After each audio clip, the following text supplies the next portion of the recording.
विद्यावर्धनच्या वतीने आयोजित करण्यात आलेल्या मुक्त संगीत चर्चासत्राचा समारोप झाला। संगीताचा आत्मा म्हणजे सूर आणि ताल, नाट्याचा प्राण म्हणजे भाव, स्वरांनी हा भाव कसा उलगडत जातो हे ज्येष्ठ गायिका कीर्ती शिलेदार यांनी यावेळी सप्रयोग करून दाखवले। नाट्य संगीतातील स्वर, लय, सौंदर्य हा विषय त्यांनी अनेक दाखल्यांनी प्रेक्षकांसमोर मांडला। त्यांच्या भगिनी दीप्ती भोगले यांनी त्यांच्याशी संवाद साधला।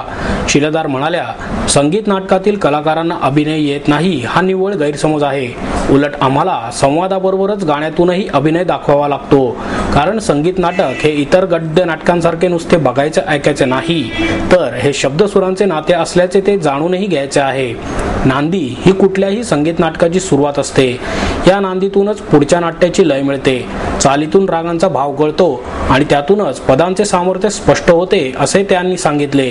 एखादे पद विलंबित रागात आणि तेच पद द्रुतलयीत म्हणले तर त्याचा अर्थ, भाव कसा पूर्णपणे बदलून जातो हे त्यांनी आपल्या गायनातून दाखवून दिले। सुरुवातीला अभिनयासाठी मास्टर दत्ताराम बापूंचे मार्गदर्शन लाभल्याचे त्यांनी सांगितले। अभ्यंकरांनी भावना प्रकटीकरण करताना श्वासाचा प्रभावी उपयोग कसा करावा हे कसे शिकवले हे त्यांनी खरा तो प्रेमा या गाण्यातून दाखवून प्रेक्षकांच्या टाळ्या मिळवल्या। पूर्वीची संगीत नाटक मंडळी ही आमची विद्यापीठे होती असा कृतज्ञतापूर्ण उल्लेखही त्यांनी केला। यावेळचे संगीत नाटक हे खऱ्या अर्थाने इको फ्रेंडली होते असे त्या म्हणाल्या। शिलेदार यांना यावेळी विद्यानंद देशपांडे, संजय गोगटे यांनी साथ संगत केली।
ती समोर उभी करत असते की बघते